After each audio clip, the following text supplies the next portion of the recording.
മഹല്ല് സാരഥികൾ, സഹോദരന്മാർ, മറ്റു പണ്ഡിതന്മാർ, ശ്രോതാക്കൾ, നമ്മൾ മൊത്തത്തിൽ ദാറുൽ ഹുദ ഇസ്ലാമിക് യൂണിവേഴ്സിറ്റിയുടെ പൂർവ്വ വിദ്യാർത്ഥികൾ സംഘടിപ്പിച്ചൊരു സംഗമത്തിലാണ്. എന്തുകൊണ്ടും വിദ്യാഭ്യാസത്തിൻ്റെ അനിവാര്യത ജനങ്ങളിലേക്ക് എത്തിച്ചു കൊടുക്കുക എന്നതാണ് ഇതുകൊണ്ട് ഉദ്ദേശിക്കുന്നത്.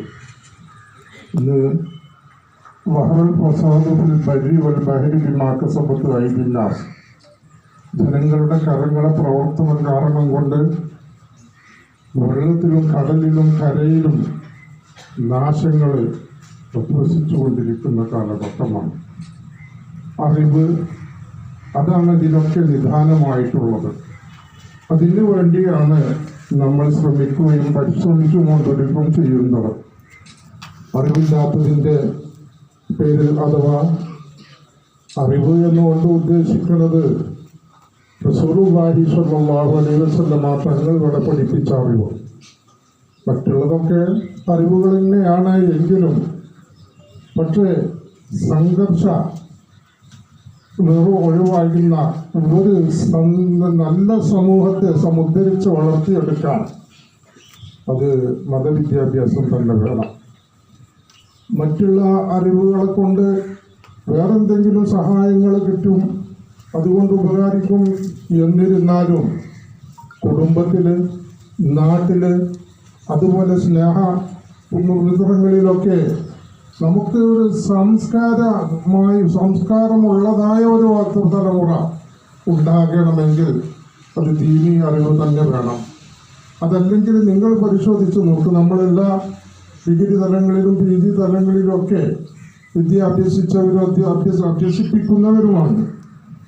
ഇവിടെ ഏതിലാണ് തൻ്റെ അയൽവാസിയോട്, തൻ്റെ കൂട്ടുകാരനോട്, തൻ്റെ മാതാപിതാക്കളോട് ഏത് നിലക്ക് വർത്തിക്കണം, എങ്ങനെ അവരുമായിട്ട് ഇടപഴകണം, ഏതിലാണുള്ളത്?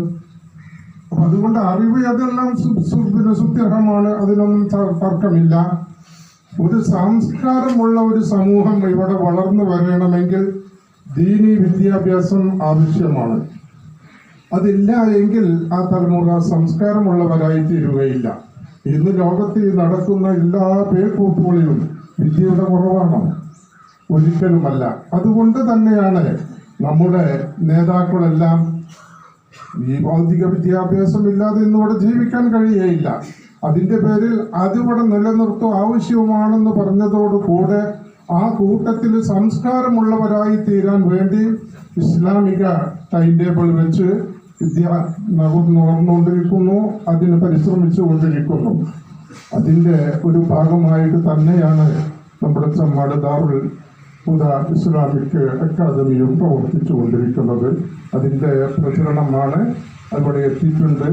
നമുക്ക് അവരെ എല്ലാം കൊണ്ടിട്ടും സ്വീകരിക്കാം. അല്ലാഹു സുബ്ഹാനഹു വ തആല ഈ സംരംഭം അല്ലാഹു ഉദ്ദേശിച്ച രൂപത്തിൽ, അവൻ ഇഷ്ടപ്പെട്ട മാർഗത്തിൽ മുന്നോട്ട് ഗമിക്കാനുള്ള എല്ലാ തൗഫീഖും നൽകി അനുഗ്രഹിക്കട്ടെ എന്ന് മാത്രം പറഞ്ഞ് ബിസ്മില്ലാഹിർ റഹ്മാനിർ റഹീം എന്ന തിരുവചനത്തിൽ ഇതിൻ്റെ ഔപചാരിക ഉദ്ഘാടനം കർമ്മം നിർവഹിക്കുന്നു. അസ്സലാമു അലൈക്കും വറഹ്മത്തുള്ളാഹി വബറകാതുഹു. ബിസ്മില്ലാഹി വൽഹംദുലില്ലാഹ്.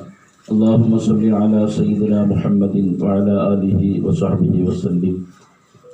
ആദരണീയരായ ഉസ്താദുമാരെ, ബഹുമാനപ്പെട്ട കെ നാസർ സാഹിബ് ഉൾപ്പെടെയുള്ള ഓരോ പ്രമുഖരെ, ഉമറാക്കളെ, സഹോദരന്മാരെ, ദാറുൽ ഹുദ ഇസ്ലാമിക് യൂണിവേഴ്സിറ്റിയുടെ ഗുണകാംക്ഷികളെ, പ്രവർത്തകരെ, ദാറുൽ ഹുദ ഇസ്ലാമിക് യൂണിവേഴ്സിറ്റി 40 അധ്യയന വർഷം പൂർത്തിയാവുകയാണ്. അതോടനുബന്ധിച്ച് 40ാം വാർഷിക സമ്മേളനം ഇൻഷാ അല്ലാഹ് ജനുവരി 1-ാം തീയതി മുതൽ 12-ാം തീയതി വരെ വിവിധ പരിപാടികളിലൂടെ നടക്കുകയാണ്. 10, 11, 12 തീയതികളിലാണ് വിപുലമായ സമ്മേളന പരിപാടികൾ നടക്കുന്നത്. അതിലേക്ക് നിങ്ങളെല്ലാവരെയും ക്ഷണിക്കുക എന്ന ഉദ്ദേശത്തോടു കൂടെയാണ് ഈ യാത്ര ഇവിടെ എത്തിച്ചേർന്നിട്ടുള്ളത്. വളരെ സന്തോഷത്തോടെ, സ്നേഹപൂർവ്വം, ആദരവോടുകൂടി നിങ്ങളെല്ലാവരെയും ആ പരിപാടികളിലേക്ക് ക്ഷണിക്കുകയാണ്. അള്ളാഹു വിജയിപ്പിക്കട്ടെ. പ്രിയമുള്ളവരെ, നബി കരീം സല്ലല്ലാഹു അലൈഹി വസല്ലമിന്റെ കാലത്ത് തന്നെ ദീന് കിട്ടിയ നാടാണ് നമ്മുടെ നാട്. 14 നൂറ്റാണ്ട് പിന്നിടുമ്പോൾ നമ്മുടെ മുസ്ലിം കേരളത്തിന് ആത്മീകമായും സാമൂഹികമായും വിദ്യാഭ്യാസപരമായും നേതൃത്വം നൽകാൻ ഓരോ കാലങ്ങളിലും ഉചിതമായ സംവിധാനം അല്ലാഹു സുബ്ഹാനഹു വ തആല ഉണ്ടാക്കി. ഒരുപാട് സയ്യിദുമാരിലൂടെ, ഒരുപാട് ഔലിയാക്കളിലൂടെ, ഒരുപാട് നേതാക്കളിലൂടെ കടന്നു വന്ന് ഇന്നും മുസ്ലിം ലോകത്തിന് മാതൃകയാകുന്ന രീതിയിൽ നമ്മൾ നിലകൊള്ളുകയാണ്. മഖ്ദൂമുമാരുടെ പങ്കതിൽ വലുതാണ്, മമ്പുറത്തങ്ങളുടെ പങ്കതിൽ വലുതാണ്. നമ്മുടെ ഈ പരിസരങ്ങളിലൊക്കെ ഒരുപാട് ഔലിയാക്കൾ അന്ത്യവിശ്രമം കൊള്ളുന്നുണ്ട്. അവരൊക്കെ ദീന് സജീവമാക്കാൻ വേണ്ടി വന്ന ആളുകളാണ്. 1 നൂറ്റാണ്ടിലേറെയായി, 1 നൂറ്റാണ്ടോളമായി സമസ്ത കേരള ജമിയത്തുൽ ഉലമ എന്ന ആത്മീക തണൽ നമ്മുടെ മുന്നിലുണ്ട്. അതോടൊപ്പം നമുക്ക് മുസ്ലിം ഉമ്മത്തിന്റെ നേതൃത്വമായി പാണക്കാട് സയ്യിദ് കുടുംബമുണ്ട്. നമുക്ക് രാഷ്ട്രീയ സംഘബോധമുണ്ട്. ഇതുകൊണ്ട് കേരള മുസ്ലിംകൾ ഇന്ത്യയിലെ മറ്റു സംസ്ഥാനങ്ങളിൽ നിന്ന് വേറിട്ട് നിൽക്കുന്നു. എന്നാൽ പുറത്തു പോകുമ്പോൾ കേരളത്തെക്കാൾ മുസ്ലിംകളുള്ള ഒരുപാട് പ്രദേശങ്ങൾ നമുക്ക് കാണാൻ കഴിയും. 2,31,00,000 ബീഹാറിലെ മുസ്ലിം ജനസംഖ്യ. 3 കോടിയുടെ മുകളിലാണ് UP-യിലെ ജനസംഖ്യ. 2 കോടിയുടെ മുകളിലാണ് പശ്ചിമ ബംഗാളിലെ ജനസംഖ്യ. 40% 9 മുസ്ലിം ഭൂരിപക്ഷ ജില്ലകളുണ്ട് ആസാമിൽ. 1,62,00,000 മുസ്ലിംകളുണ്ട് മഹാരാഷ്ട്രയിൽ. ഈ സംസ്ഥാനങ്ങളിൽ ഒന്നും കാണാത്ത മതപരമായ ഉണർവ്, വിദ്യാഭ്യാസപരമായ ഉണർവ്, ഒരു സാമുദായികമായ ശക്തി നമുക്ക് കേരളത്തിൽ ഉണ്ടായിട്ടുണ്ട്. ഇത് കേരളത്തിന്റെ പുറത്തേക്ക് കൊടുക്കുക എന്ന ദൗത്യമാണ് ദാറുൽ ഹുദ ഏറ്റെടുത്തത്. ദാറുൽ ഹുദയുടെ സ്ഥാപക നേതാക്കൾ 10 പതിറ്റാണ്ടുകൾക്ക് മുമ്പ് ഒരു ഹജ്ജ് യാത്രയിൽ ബോംബെയിലെ മുസാഫിർ ഖാനയിൽ അവർക്കുണ്ടായ ദുരനുഭവമാണ് ഈ ഒരു ചിന്തയിലേക്ക് അവരെത്തിച്ചത്. ആ ദുരനുഭവത്തിന്റെ നേർചിത്രം മർഹൂം CH മുഹമ്മദ് നായ സാഹിബ് അദ്ദേഹത്തിന്റെ എന്റെ ഹജ്ജ് യാത്രയിൽ വിവരിക്കുന്നുണ്ട്. അദ്ദേഹത്തിനുണ്ടായ അനുഭവങ്ങൾ. ലബ്ബൈക് അല്ലാഹുമ്മ ലബ്ബൈക് എന്ന് പറയാൻ കഴിയാത്ത ആളുകൾ, അവരെങ്ങനെയാണ് ഹജ്ജ് ചെയ്യാൻ അവർക്ക് കഴിയുക? ഈ ഒരു അവസ്ഥക്ക് പരിഹാരമുണ്ടാക്കാൻ ഉറുദു സംസാരിക്കുന്ന ആളുകൾ ഉറുദു നാടുകളിൽ പോയി സംസാരിക്കണം. ഇംഗ്ലീഷ് അറിയുന്ന ആളുകൾ ആ നാടുകളിലേക്ക് പോകണം. അറബി സംസാരിക്കാൻ കഴിയുന്ന ആളുകൾ അറബ് നാടുകളിൽ പോയി പ്രബോധന പ്രവർത്തനം നടത്തണം. നമുക്ക് കേരളത്തിന് പാരമ്പര്യമായി കിട്ടിയ ഈ ആത്മീകമായ വിശുദ്ധി, ഈ വിദ്യാഭ്യാസ ബോധം, ഈ രാഷ്ട്രീയ സംഘബോധം, ഇത് മറ്റുള്ളവർക്ക് ഷെയർ ചെയ്യാൻ നമുക്ക് സാധ്യമാവണം. ഇതാണ് ദാറുൽ ഹുദ ഇസ്ലാമിക് യൂണിവേഴ്സിറ്റി ലക്ഷ്യമാക്കിയത്.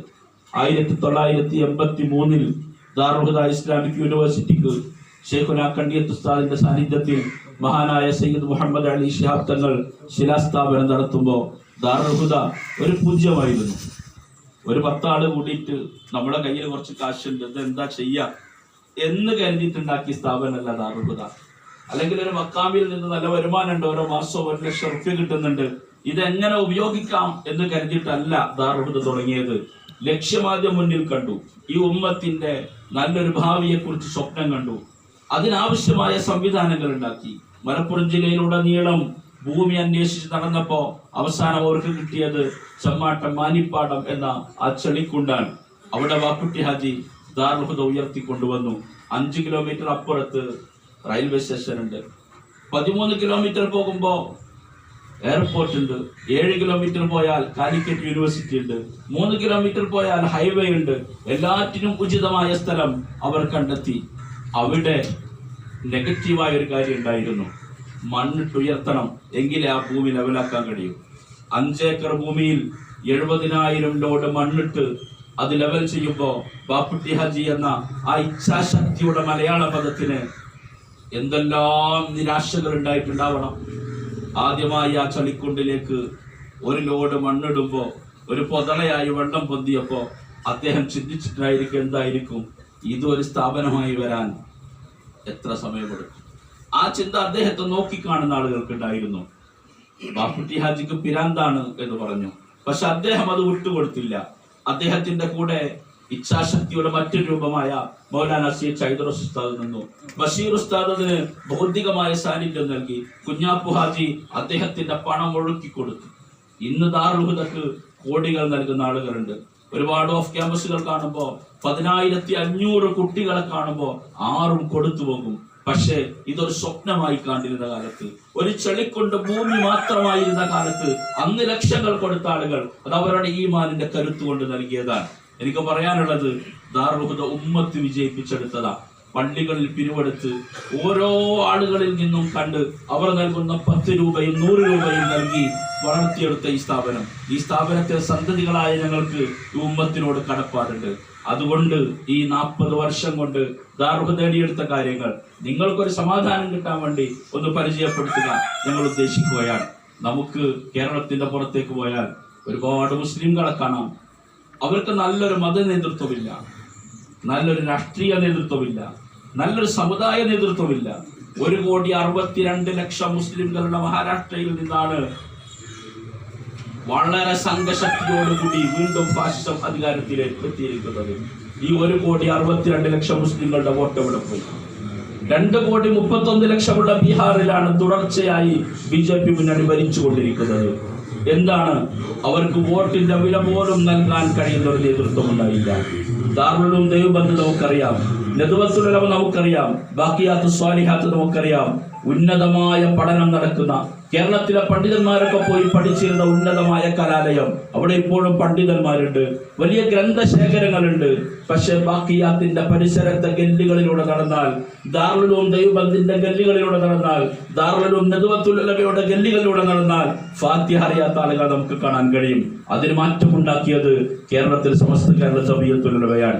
1951 സയ്യിദ് അബ്ദുറഹ്മാൻ ബാഫഖി തങ്ങൾ നേതൃത്വം നൽകി സമസ്ത കേരള ജമിയത്തുൽ ഉലമയുടെ സമുന്നതരായ പണ്ഡിതന്മാർ മദ്രസകൾ സംവിധാനിച്ചപ്പോ ഓത്തുപള്ളികളിൽ നിന്ന് മദ്രസയിലേക്ക് മാറാൻ ഈ ഉമ്മത്ത് തയ്യാറായി. മാറ്റം കൊണ്ടുവരാൻ സമസ്ത നേതൃത്വം നൽകി. നമ്മളൊക്കെ ഖുർആൻ ഓതുന്ന ആളുകളായി, നമ്മളൊക്കെ നിസ്കരിക്കാൻ അറിയുന്ന ആളുകളായി, നമ്മൾ കൃത്യമായി ദീനിന്റെ അടിസ്ഥാന കാര്യങ്ങൾ അറിയുന്ന ആളുകളായി. ഈ സംവിധാനം അവിടെ ഉണ്ടായില്ല. ആന്ധ്രാപ്രദേശിലെ വിവിധ പ്രദേശങ്ങളിലൂടെ സഞ്ചരിക്കുമ്പോൾ നമുക്കുണ്ടായ ഒരുപാട് ദുരനുഭവങ്ങൾ. ഇമാമിന് നാട്ടിൽ പോകണമെങ്കിൽ പള്ളി കൂട്ടി പോവാം, പിന്നെ ഇമാമ് വരണം. ജുമാ നടത്താൻ ചിലപ്പോൾ ഏതെങ്കിലും ഹിഫ്ദ് കോളേജിൽ നിന്ന് കുട്ടികളെ കൊണ്ടുവരും. പള്ളിയിലെ മൂത്രപ്പരിയിൽ മാത്രം വെള്ളം ഉണ്ടാകും. അതെന്താ? അതെല്ലാവർക്കും ആവശ്യമാണ്. ഇങ്ങനെ എത്രയോ അടച്ചിട്ട പള്ളികളെ ആന്ധ്രാപ്രദേശിൽ നമുക്ക് കാണാൻ കഴിയും. ബംഗാളിലും ബീഹാറിലൊക്കെ പോകുമ്പോൾ തന്നെ ആന്ധ്രയിലെ പള്ളികൾ റംസാനിലൊക്കെ യാത്ര ചെയ്യുമ്പോൾ നിസ്കരിക്കാൻ ഇഷ്ടംപോലെ ആളുകളുണ്ട്. നിസ്കരിക്കാൻ വേണ്ടി വന്ന ആളുകൾ മുസ്ഹഫിന്റെ മുന്നിലിരിക്കുന്നത് കാണാൻ കഴിയുന്നില്ല. പള്ളികളിലൊക്കെ കൂട്ടിവെച്ച മുസ്ഹഫുകൾ എപ്പോഴെങ്കിലും അതിന്റെ ഒരു ക്രമം തെറ്റുന്നത് നമ്മൾ കാണുന്നില്ല. കാരണം അവർക്ക് ഖുർആൻ ഓതാൻ അറിയില്ല. നമുക്കതിൽ മാറ്റമുണ്ടായി. ഭൗതിക വിദ്യാഭ്യാസത്തിന്റെ കാര്യമാണെങ്കിലോ നിങ്ങൾ ആലോചിച്ച് നോക്കൂ. ഞാനിപ്പോൾ എന്തെല്ലാം പുസ്തകം വായിച്ചപ്പോ കോട്ടാൽ ഉപ്പി സാഹിബിനെ കുറിച്ചൊരു പരാമർശം. മുസ്ലിം ലീഗിന്റെ നേതാവായിരുന്നു, രാജാജിയുടെ സുഹൃത്തായിരുന്നു, മദ്രാസ് അസംബ്ലിയിലെ മെമ്പറായിരുന്നു, സമുന്നതനായ നേതാവാണ്, വലിയ ജന്മിയാണ്. അദ്ദേഹം അവസാന കാലം വിശ്രമവേളയിലായപ്പോ പുറത്തു നിന്ന് വന്ന ആളുകൾക്കൊക്കെ അദ്ദേഹം മരിച്ചുപോയി എന്നാണ് കരുതിയത്. അദ്ദേഹം വേദിയിൽ ഇരിക്കുന്ന ഒരു വേദിയിൽ വെച്ച് പുറത്തുനിന്ന് വന്ന ഒരാൾ പ്രസംഗിക്കാൻ ഇത് കോട്ടാലുപ്പി സാഹിബിന്റെ നാടാണ്, ലേറ്റ് കോട്ടാലുപ്പി സാഹിബ് എന്ന് പറഞ്ഞു. സദസ്സിലുള്ള ആളുകൾക്ക് പ്രത്യേകിച്ച് വികാരമൊന്നും ഉണ്ടായില്ല. കാരണം ലേറ്റ് എന്ന് പറഞ്ഞാൽ അത് മരിച്ചവരെ കുറിച്ച് പറയുന്നതാണ് എന്ന് സദസ്സിന് അറിയുമായിരുന്നില്ല. ഇംഗ്ലീഷ് പദങ്ങളൊന്നും അറിയാത്തൊരു ഭൂതകാലം നമുക്കുണ്ടായിരുന്നു. എൻ്റെ നാട്ടിൽ ആദ്യത്തെ SLC-കാരൻ എൻ്റെ വന്യപിതാവാണ്. SLC പാസ്സായി നാട്ടുകാരോട് ആ സന്തോഷ വാർത്ത അറിയിച്ചപ്പോ അന്നത്തെ കാരണവന്മാർ പറഞ്ഞു, നല്ലൊരു വാപ്പാന്റെ മോൻ ചെയ്ത പണി കണ്ടോ. മൂല്യന്മാര് 10ാം ക്ലാസ് പാസ്സാവാന്നുള്ളത് ഒരു അഴിബായി കണ്ടിരുന്ന ഒരു കാലത്ത് നിന്ന് ഇന്ന് 10ാം ക്ലാസ് പാസ്സാവാത്ത ഒരാളെ കണ്ടാൽ പരിഹസിക്കുന്ന കാലത്തിലേക്ക് ഉമ്മത്ത് മാറിയത് നമ്മുടെ സംഘബോധം കൊണ്ടാണ്. അത് നമ്മൾ ഐക്യത്തോടെ പ്രവർത്തിച്ച് നേടിയെടുത്തതാണ്. സാദാത്തുമാർ, ആലിമീങ്ങൾ, ഉമറാ, ഈ പൊതുജനം നമ്മൾ ഒന്നിച്ചു നിന്നപ്പോ നമ്മൾ വിദ്യാഭ്യാസ ബോധം നമുക്കുണ്ടായി. പക്ഷെ ഇന്ന് നമുക്ക് കാണാൻ കഴിയും. ഞാനൊരു അജ്മീർ സിയാറത്ത് ചെയ്തപ്പോൾ ഡൽഹിയിൽ അന്ന് ഹാദിയക്ക് ഒരു ഓഫീസ് ഉണ്ടായിരുന്നു. അവിടേക്ക് ഞാനും അന്ന് അലീഗറിൽ പഠിക്കുന്ന എൻ്റെ സുഹൃത്ത് ഇബ്രാഹിമും കൂടി കടന്നു ചെന്നു. ഓഫീസിലേക്ക് ചായയുമായി ജാമിയ നഗറിലെ ഒരു കുട്ടി വരികയാണ്. നോക്കുന്ന ദൂരത്ത് ജാമിയ മില്ലിയ, ഒരുപാട് IAS-കാരുണ്ടാക്കിയ സ്ഥാപനം. ഒരുപാട് PhD-കാരുണ്ടാക്കിയ സ്ഥാപനം, ഒരുപാട് ഉന്നത പദവികളിലേക്ക് മുസ്ലിം സമുദായത്തെ എത്തിച്ച സ്ഥാപനം. ആ സ്ഥാപനത്തിന്റെ പരിസരത്തിൽ നിന്ന് 12 വയസ്സുള്ള ഒരു കുട്ടി ചായ കൊണ്ടുവന്നപ്പോ ആ കുട്ടിയോട് ഞാൻ ചോദിച്ചു, മോനെ നീ സ്കൂളിൽ എത്ര വരെ പഠിച്ചിട്ടുണ്ട്? ആ കുട്ടി പറഞ്ഞു, ഞാൻ സ്കൂളിൽ പോയിട്ടില്ല. ഞാൻ ഇബ്രാഹിമിനോട് പറഞ്ഞു, ഇബ്രാഹിം എനിക്ക് ഭയങ്കര വിഷമായി പോയി ആ കുട്ടിയുടെ ഉത്തരം കേട്ടപ്പോ. അപ്പൊ ഇബ്രാഹിം എന്നോട് പറഞ്ഞു, എനിക്ക് പ്രത്യേകിച്ച് വിഷമമൊന്നും തോന്നിയില്ല. അലിഗർ യൂണിവേഴ്സിറ്റിയുടെ പരിസരത്ത് ഇങ്ങനത്തെ ആയിരക്കണക്കിന് കുട്ടികളെ ഞാൻ കണ്ടിട്ടുണ്ട്. ജാമിയ മില്ലിയയിൽ പ്രതിഭകളുണ്ട്, പക്ഷെ ജാമിയ മില്ലിയയിൽ നിന്ന് കിട്ടുന്ന നോളജ് ജാമിയ നഗറിലെ പൗരന്മാർക്ക് കൊടുക്കാൻ സംവിധാനം ഉണ്ടായില്ല. അലിഗർ യൂണിവേഴ്സിറ്റിയിലെ നോളജ് അത് അലിഗറിലെ പരിസരത്ത് ജീവിക്കുന്ന പാവപ്പെട്ട മക്കൾ കൊടുക്കാൻ സംവിധാനം ഉണ്ടായില്ല. പക്ഷെ കേരളത്തിൽ സംഭവിച്ചതോ, കാലിക്കറ്റ് യൂണിവേഴ്സിറ്റിയോടൊപ്പം മലപ്പുറം വളർന്നു. കഴിഞ്ഞ മാസമാണ് കേരളത്തിലെ ശാസ്ത്രോത്സവത്തിൽ 1ാം സ്ഥാനം നേടി മലപ്പുറത്തെ മക്കൾ കപ്പുമായി വരുന്നത് നമ്മൾ കണ്ടത്. ഇത് നമ്മൾ നേടിയെടുത്തതാ. ഈ സംഘബോധം കേരളത്തിന്റെ പുറത്തേക്ക് കൊടുക്കാനാണ് ദാറുൽ ഹുദ ഉണ്ടായത്. അൽഹംദുലില്ലാഹ് കുറെയൊക്കെ കാര്യങ്ങൾ ചെയ്യാൻ ഞങ്ങൾക്ക് സാധ്യമായി. എല്ലാം തികഞ്ഞു എന്നൊന്നും പറയുന്നില്ല. 12 സംസ്ഥാനങ്ങളിൽ 3000-ഓളം മദ്രസകൾ തുടങ്ങി. പ്രാഥമിക മദ്രസ ഒരു അനിവാര്യമാണ് കാര്യമാണ് എന്ന് അവിടുത്തെ ഉമ്മത്തിനെ ബോധ്യപ്പെടുത്താൻ കഴിഞ്ഞു. 2009 ആന്ധ്രയിലെ സ്ഥാപനം തുടങ്ങിയപ്പോൾ ഞാൻ എല്ലാ വേദികളിലും പറയാറുണ്ട്, 63 കുട്ടികളാണ് പരീക്ഷ എഴുതാൻ വന്നത്. ഈ 63 കുട്ടികളിൽ അവരുടെ മുന്നിൽ ഖുർആൻ കാണിച്ചു കൊടുത്തപ്പോ 5 കുട്ടികൾ മാത്രമാണ് ഇത് മുസ്ഹഫാണ്, ഖുർആനാണെന്ന് പറഞ്ഞത്. 12 വയസ്സുള്ള, 13 വയസ്സുള്ള, 11 വയസ്സുള്ള കുട്ടികൾ. അപ്പോഴാണ് ഞങ്ങൾ ആലോചിച്ചത്, ദാറുൽ ഹുദ തുടങ്ങുന്നതിന് മുമ്പ് ഇവിടെ സമസ്തയുടെ മദ്രസകൾ തുടങ്ങണം. അങ്ങനെയാണ് ശ്രമം തുടങ്ങി. അൽഹംദുലില്ലാഹ് 500 മദ്രസകൾ ആന്ധ്രയിലുണ്ട്. ഇന്ന് 3000-ഓളം മദ്രസകൾ 12 സംസ്ഥാനങ്ങളിലായി പ്രവർത്തിച്ചുകൊണ്ടിരിക്കുകയാണ്. ആന്ധ്രയിലുണ്ട്, കർണാടക, ജാർഖണ്ഡ്, ബീഹാർ, ആസാം, മഹാരാഷ്ട്ര, കശ്മീർ, ഗുജറാത്ത് തുടങ്ങി വിവിധ സംസ്ഥാനങ്ങൾ UP-യിലുണ്ട് പ്രവർത്തിച്ചുകൊണ്ടിരിക്കുകയാണ്. അതിന്റെ റിസൾട്ട് ആന്ധ്രയിൽ കണ്ടു. 2022-ലും 2023-ലും 2024-ലും ഒക്കെ അഡ്മിഷൻ എടുത്ത അതേ പ്രദേശങ്ങളിൽ നിന്നുള്ള കുട്ടികൾ തപ്പിത്തടഞ്ഞെങ്കിലും ഖുർആൻ ഓതുന്ന ആളുകളാണ്. അവർക്ക് ഫാത്തിഹ ബുദ്ധിമുട്ടി പഠിപ്പിക്കേണ്ടി വരുന്നില്ല, അവർക്ക് അത്തഹിയാത്ത് ബുദ്ധിമുട്ടി പഠിപ്പിക്കേണ്ടി വരുന്നില്ല. നേരത്തെ ഉണ്ടായിരുന്നതോ എന്തായിരുന്നു? 15 വർഷം മുമ്പ് കുട്ടികൾ വരുമ്പോൾ അവസ്ഥ, അവർക്ക് ഇസ്തിൻജ ചെയ്യുന്നതിനെ കുറിച്ച് അറിയില്ല, ശുദ്ധിയെ കുറിച്ച് അറിയില്ല, ജനാബത്ത് കുളിയെ കുറിച്ച് അറിയില്ല. ഈ സംസ്കാരത്തിൽ മാറ്റങ്ങൾ കൊണ്ടുവരാൻ ഹാദിയുടെ പ്രവർത്തനങ്ങൾ കൊണ്ട് സാധ്യമായി. രണ്ടാമത് നല്ല വിദ്യാഭ്യാസ സ്ഥാപനങ്ങൾ തുടങ്ങിക്കൊണ്ടിരിക്കുകയാണ്. അൽഹംദുലില്ലാഹ് ആസാമിൽ ഓക്സ്ഫോർഡ് ഇന്റർനാഷണൽ സ്കൂൾ ആരംഭിച്ചു കഴിഞ്ഞു. ആന്ധ്രയിലെ 2 സ്ഥലങ്ങളിൽ പ്രീ സ്കൂളുകൾ തുടങ്ങി കഴിഞ്ഞു. അൽഹംദുലില്ലാഹ് ബീഹാറിൽ കുർത്തുബ ഫൗണ്ടേഷന്റെ കീഴിൽ ഹാദിയുടെ മേൽനോട്ടത്തിൽ വിപുലമായ വിദ്യാഭ്യാസ സംവിധാനങ്ങൾ നടന്നുകൊണ്ടിരിക്കുകയാണ്. നിങ്ങളൊക്കെ അവിടെ പോയി കാണണം, അത് സന്ദർശിക്കണം, അതിന്റെ പ്രവർത്തകരാവണം. നിങ്ങൾക്കൊക്കെ തോന്നുന്നുണ്ടാകും, എന്താണ് ഈ ഉമർ മാഷും ഫാറൂഖ് മാഷും ഇവിടെ ഇങ്ങനെ ഓടിച്ചായി നടക്കുന്നത്? എന്താ ഉമർ മാഷിക്ക് പരിയിൽ വെച്ചിട്ട് ഈ പരിപാടി സംഘടിപ്പിക്കാനുള്ള ഒരു താല്പര്യം എന്താ? ആ താല്പര്യം, അദ്ദേഹം ആന്ധ്രയിൽ വന്നിട്ടുണ്ട്, അദ്ദേഹം കിഷൻഗഞ്ചിൽ വന്നിട്ടുണ്ട്, അദ്ദേഹം ബംഗാൾ ക്യാമ്പസ് കണ്ടിട്ടുണ്ട്. ഇത് നമ്മൾ ചേർത്ത് പിടിക്കേണ്ടതാണ് എന്ന് ബോധ്യപ്പെട്ടിട്ടുണ്ട്. ആ ബോധത്തിന്റെ അടിസ്ഥാനത്തിലാണ് ഈ സമർപ്പണം. നിങ്ങളൊക്കെ അതിന് തയ്യാറാവുക. നിങ്ങളൊക്കെ ദാറുൽ ഹുദയുടെ എല്ലാ പദ്ധതികൾക്കും സഹകരിക്കുന്ന ആളുകളും പിന്തുണക്കുന്ന ആളുകളുമാണ്. നമ്മൾ വർക്ക്ഷോപ്പുകളിൽ പണിയെടുക്കുന്ന 12-ഉം 13 വയസ്സുള്ള കുട്ടികളെ വിദ്യാഭ്യാസ രംഗത്തേക്ക് കൊണ്ടുവരികയാണ്. ആന്ധ്രയിലെ സ്ഥാപനത്തിൽ നിന്ന് പഠിച്ചു പൂർത്തിയായി 12 വർഷം കഴിഞ്ഞ് ഹുദവിയായി ഡിഗ്രി എടുത്ത്, BEd എടുത്ത്, PG എടുത്ത് അവിടുത്തെ ഹാദിയയുടെ ലിറ്റിൽ വേർഡ്സ് സ്കൂളിന് നേതൃത്വം നൽകുന്ന ഒരു ഇമ്രാൻ ഹുദവിയുണ്ട്. അവന്റെ പിതാവ് നദീർ സാഹിബ്, അദ്ദേഹം മദനപ്പള്ളിയിലെ പഴയ വസ്തുക്കൾ എടുത്ത് കച്ചവടം നടത്തുന്ന വ്യക്തിയാണ്. ഞാൻ ഈ ഇമ്രാൻ ഹുദവിയായപ്പോൾ അവരോട് ചോദിച്ചു, മോനെ നീ ഹുദവിയായിട്ടില്ലെങ്കിൽ എന്തായിരിക്കും ആവുക? അപ്പൊ അവൻ പറഞ്ഞു, ഞാൻ എൻ്റെ ഉപ്പാന്റെ ഗുജരി ഷോപ്പിന്റെ മാനേജർ ആയിട്ടുണ്ടാകും. എന്താ അങ്ങനെ പറയാൻ കാരണം? 5ാം ക്ലാസ്സിൽ എൻ്റെ കൂടെ സ്കൂളിൽ ഉണ്ടായിരുന്ന ഞാനും വേറൊരു കുട്ടിയും മാത്രമാണ് 10ാം ക്ലാസ് പാസ്സായിട്ടുള്ളത്. ബാക്കിയുള്ളവരൊക്കെ ഇടക്ക് വെച്ച് വിവിധ ജോലികളിലേക്ക് ഇറങ്ങി. നമുക്കറിയാലോ, ഡൽഹിയിൽ പോകുമ്പോൾ, ബാംഗ്ലൂരിൽ പോകുമ്പോൾ, ചെന്നൈയിൽ പോകുമ്പോൾ, മഹാനഗരങ്ങളിലൊക്കെ പോകുമ്പോൾ, മഹാനഗരങ്ങൾക്കൊരു സുന്ദരമായ മുഖവുമുണ്ട്, വളരെ വികൃതമായ മുഖവുമുണ്ട്.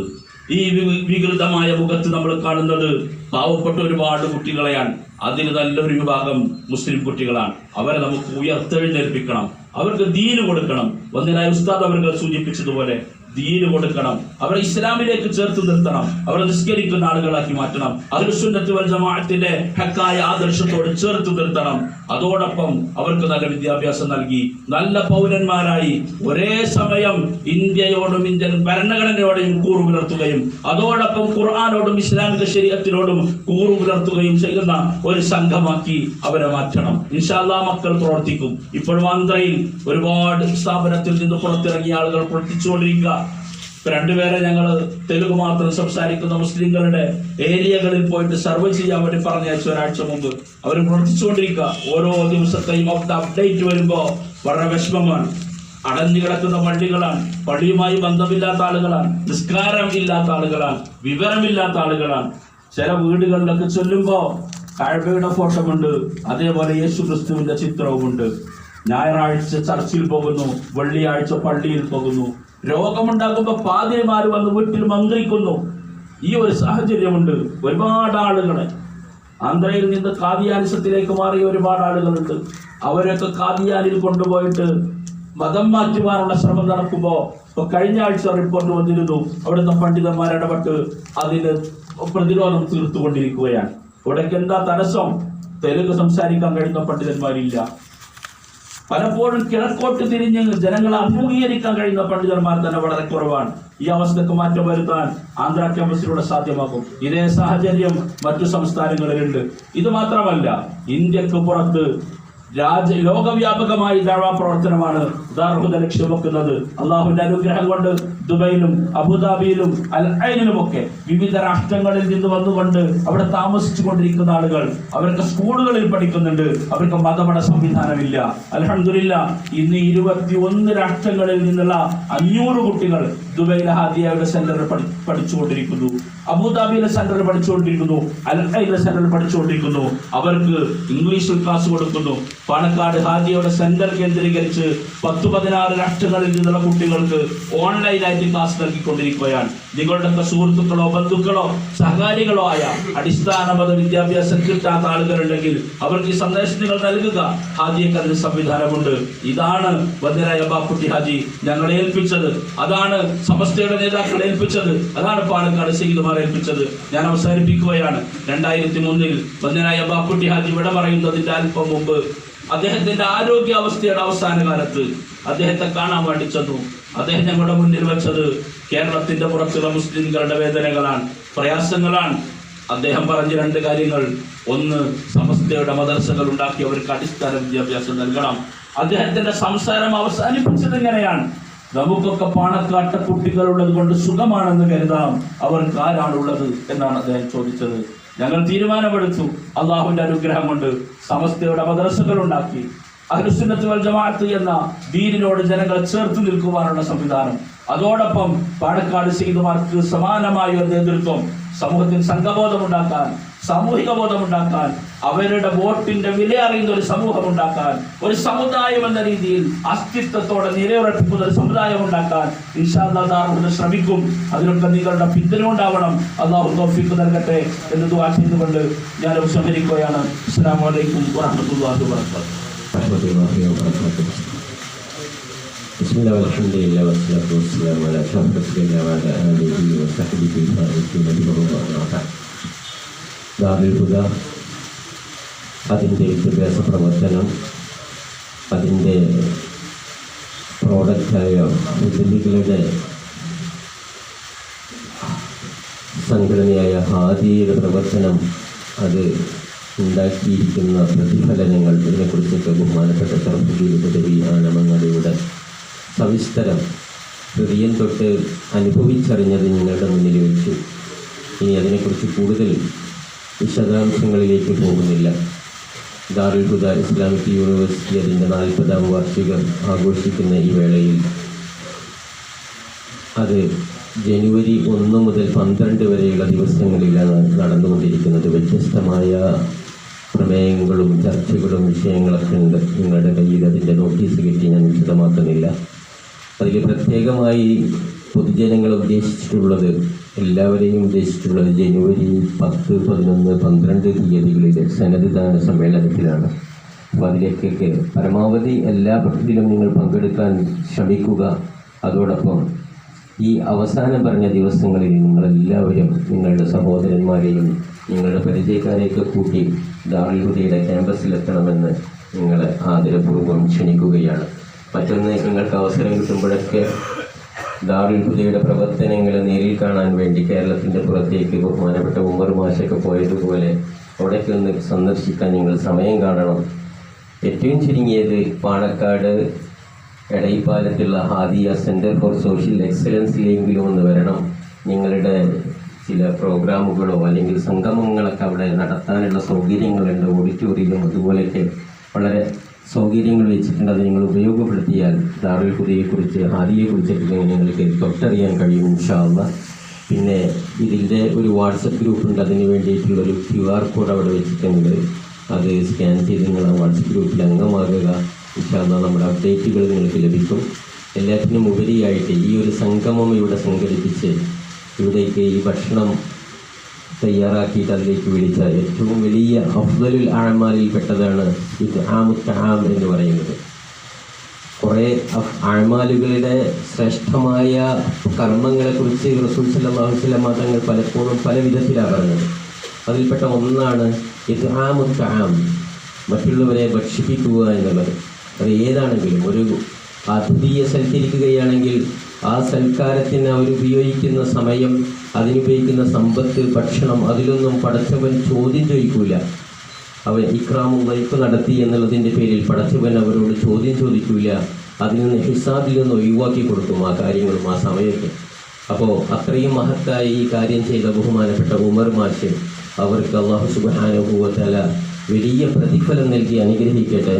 അവരുടെ ജീവിതത്തിലും അവരുടെ കുടുംബത്തിലും അവരുടെ ആരോഗ്യത്തിലും അവരുടെ സമ്പത്തിലും പ്രവർത്തനങ്ങളിലുമൊക്കെ അള്ളാഹു ബർക്കത്തേറ്റി കൊടുക്കട്ടെ. ഇവിടെ ഒരുമിച്ച് കൂടിയ നമുക്കും ആ ഭക്ഷണം കഴിച്ച് നമുക്കും അതിൻ്റെ ബർക്കത്ത് അല്ലാഹു സുബ്ഹാനഹു വ തആല നൽകട്ടെ. ഇനിയും ദീനിന് വേണ്ടി ഖിദ്മത്ത് ചെയ്യാൻ അവർക്കും നമുക്കും അല്ലാഹു സുബ്ഹാനഹു വ തആല തൗഫീഖ് ചെയ്യട്ടെ. അല്ലാഹു സുബ്ഹാനഹു വ തആല സ്വീകരിക്കട്ടെ എന്നുള്ള ദുആയാണ് ഒരാൾക്ക് കൊടുക്കാൻ പറ്റുന്ന ഏറ്റവും വലിയ പ്രത്യുപകാരം എന്ന് റസൂൽ സല്ലല്ലാഹു അലൈഹി വസല്ലം തങ്ങൾ പറഞ്ഞിട്ടുണ്ട്. അള്ളാഹു സ്വീകരിക്കട്ടെ എന്ന് ഒരിക്കൽ കൂടി ദുആ ചെയ്ത് ഈ ഒരു സംഗമത്തിന് നിങ്ങളൊക്കെ വന്നതിൽ, ഞങ്ങളുടെ ഈ ജാഥയെ നിങ്ങൾ സ്വീകരിച്ചതിൽ വലിയ സന്തോഷമുണ്ട്. അതിന് നിങ്ങളോട് അഗൈതവുമായ നന്ദി രേഖപ്പെടുത്തിക്കൊണ്ട് ഞാൻ എൻ്റെ വാക്കുകൾ അവസാനിപ്പിക്കുന്നു.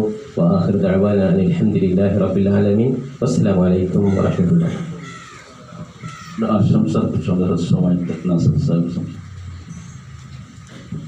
അസ്സലാമു അലൈക്കും വറഹ്മത്തുള്ളാഹി വബറകാതുഹു. ആദരണീയരായ ഉസ്താദുമാരെ, പ്രിയപ്പെട്ട സഹോദരന്മാരെ, സുഹൃത്തുക്കളെ, ഒരു പരിചയപ്പെടുത്തലിൻ്റെയോ ദാറുൽ ഹുദയെ സംബന്ധിച്ച് വിശദമാക്കലിൻ്റെയോ ആവശ്യമിനിയില്ല. ഇവിടെ വളരെ വിശദമായി ഷറഫുദ്ദീൻ ഹുദവി കാര്യങ്ങൾ വിശദീകരിച്ചു. മാത്രമല്ല ഇവിടെ കൂടിയ ആളുകൾക്കൊക്കെ കൃത്യമായിട്ട് അതിനെപ്പറ്റി ധാരണയുമുണ്ട്. അതുകൊണ്ട് ദാറുൽ ഹുദ ഇസ്ലാമിക് അക്കാദമി അല്ലെങ്കിൽ യൂണിവേഴ്സിറ്റി, അതിൻ്റെ പ്രവർത്തനങ്ങളെ നമ്മൾ പരമാവധി സഹായിക്കുക, അതിൻ്റെ കൂടെ നിൽക്കുക. അല്ലാഹു നമുക്ക് എല്ലാ ഖൈറും പ്രദാനം ചെയ്യട്ടെ. എല്ലാവിധ ആശംസകളും നേർന്നു. അസ്സലാമു അലൈക്കും. السلام عليكم ورحمة الله وبركاته. بسم الله الرحمن الرحيم. الحمد لله رب العالمين والعاقبة للمتقين. الصلاة والسلام على سيد المرسلين وعلى آله وصحبه أجمعين. أما بعد. സമാദരണീയരായ ഉസ്താദുമാർ, നേതാക്കൾ, മഹത്തായ ദാറുൽ ഹുദ അതിൻ്റെ 40-ാം വാർഷികം കൊണ്ടാടുന്ന ഈ വേളയിൽ അതിൻ്റെ പ്രചരണവുമായി ഹാദിയയുടെ പെരിന്തൽമണ്ണ ചാപ്റ്റർ, അതിൻ്റെ ഭാരവാഹികളൊക്കെ അതിൻ്റെ പ്രചരണവുമായി നമ്മുടെ പഞ്ചായത്തിൽ മറ്റൊക്കെ പ്രചരണം നടത്തിക്കൊണ്ടിരിക്കുകയാണ്. അൽഹംദുലില്ലാഹ്, നമുക്ക് ദാറുൽ ഹുദയെക്കുറിച്ച് ഒരു മുഖവരയുടെ ആവശ്യമില്ല. നമുക്കതിൻ്റെ ഭാഗങ്ങളാണ്. നമ്മളെ സംബന്ധിച്ചിടത്തോളം ആ സമ്മേളനവും അതിൻ്റെ വാർഷികമൊക്കെ നന്നായി വിജയിപ്പിക്കുക. അല്ലാഹു തൗഫീഖ് നൽകി അനുഗ്രഹിക്കട്ടെ. എല്ലാ ആശംസകളും നേരുന്നു. അസ്സലാമു അലൈക്കും വറഹ്മത്തുള്ളാഹി വബറകാതുഹു. അസ്സലാമു അലൈക്കും വറഹ്മത്തുള്ളാഹി വബറകാതുഹു. ആദരണീയരായ ഉസ്താദുമാരെ, നല്ലവരായ നാട്ടുകാരെ, സുഹൃത്തുക്കളെ, ഇവിടെ നമ്മുടെ ഇന്നത്തെ പരിപാടി എന്താണ് കാര്യങ്ങൾ നമ്മൾ വിശദീകരിച്ചു. നമുക്ക് ദാറുൽ ഹുദയെ പറ്റി നമുക്കറിയാം. അതിൻ്റെ സ്ഥാപനം, അത് സ്ഥാപിച്ചത് എത്ര പ്രയാസത്തിലാണെന്നും ഇവിടെ വിശദീകരിക്കുകയുണ്ടായി. അതുപോലെ തന്നെ അവിടെ നിന്നും നമ്മുടെ പല സംസ്ഥാനങ്ങളിലും വ്യാപിച്ചുകൊണ്ട് അതിൻ്റെ ഇപ്പോൾ നടക്കുന്ന പ്രവർത്തനങ്ങളെക്കുറിച്ചും നമുക്കിവിടെ ഉസ്താദ് ഇവിടെ പ്രതിപാദിക്കുകയുണ്ടായി. അത് സാമ്പത്തികമായി പ്രയാസം അനുഭവിച്ചുകൊണ്ടിരിക്കുന്നു എന്ന് നമുക്കറിയാം. എല്ലാ വർഷവും നമ്മൾ ഈ പള്ളിയിൽ നിന്നും തന്നെ ഒരു കളക്ഷൻ എടുത്ത് നമ്മൾ എല്ലാ വർഷവും അങ്ങോട്ട് എത്തിച്ചു കൊടുക്കാറുണ്ട്. ഈ സ്ഥാപനം നല്ല നിലയിൽ നടന്നു പോകാൻ അള്ളാഹു തൗഫീഖ് ചെയ്യട്ടെ. നമ്മൾ ഈ പരിപാടിയിൽ കഴിയുന്ന ആൾക്കാരൊക്കെ പങ്കെടുക്കണം എന്നുകൂടി അഭ്യർത്ഥിച്ചുകൊണ്ട് ഈ പരിപാടിക്ക് എല്ലാവിധ ഭാവുകളും നേരുന്നു. അസ്സലാമു അലൈക്കും വറഹ്മത്തുള്ളാഹി വബറകാതുഹു. അല്ലാഹു അക്ബർ, അല്ലാഹു അക്ബർ, അല്ലാഹു അക്ബർ, ലാ ഇലാഹ ഇല്ലല്ലാഹ്, അല്ലാഹു സുബ്ഹാനഹു വ തആല കബൂൽ ചെയ്യട്ടെ. അല്ലാഹു ഇതിൻ്റെ ബർക്കത്ത് കൊണ്ട് അദ്ദേഹത്തിന് വലിയ അനുഗ്രഹം ദുനിയാവിലും ആഖിറത്തിലും അല്ലാഹു വർഷിപ്പിക്കട്ടെ. ഇനി ഭക്ഷണം എൻ്റെ ഉമ്മർമാഷി തയ്യാറാക്കിയിട്ടുണ്ട്. ഭക്ഷണം കഴിക്കുന്നതിന് മുമ്പ് നടത്തിക്കൊണ്ടിരിക്കുന്ന പ്രവർത്തനങ്ങളുടെ ഒരു ഡോക്യുമെൻ്ററി പ്രദർശനമുണ്ട്. അതുകൂടി കണ്ടതിന് ശേഷം മാത്രമേ പിരിഞ്ഞു പോകാവൂ. അല്ലാഹു സുബ്ഹാനഹു വ തആല ആയിക്കോട്ടെ. വണ്ടി കയറാൻ കഴിയാത്തതുകൊണ്ടാണ് അവിടെ സൗകര്യം ചെയ്തിട്ടുള്ളത്. അപ്പോൾ ഇൻഷാ അല്ലാഹ് അത് കാണാൻ വേണ്ടി എല്ലാവരും തയ്യാറാവും. സുബ്ഹാനക്കല്ലാഹുമ്മ വബിഹംദിക അഷ്ഹദു അൻ ലാ ഇലാഹ ഇല്ലാ അൻത അസ്തഗ്ഫിറുക വഅതൂബു ഇലൈക്. സല്ലല്ലാഹു അലാ മുഹമ്മദ് സല്ലല്ലാഹു അലൈഹി വസല്ലം. സല്ലല്ലാഹു അലാ മുഹമ്മദ് സല്ലല്ലാഹു അലൈഹി വസല്ലം. അല്ലാഹുമ്മ സ്വല്ലി അലാ മുഹമ്മദ് യാ റബ്ബി അലൈഹി.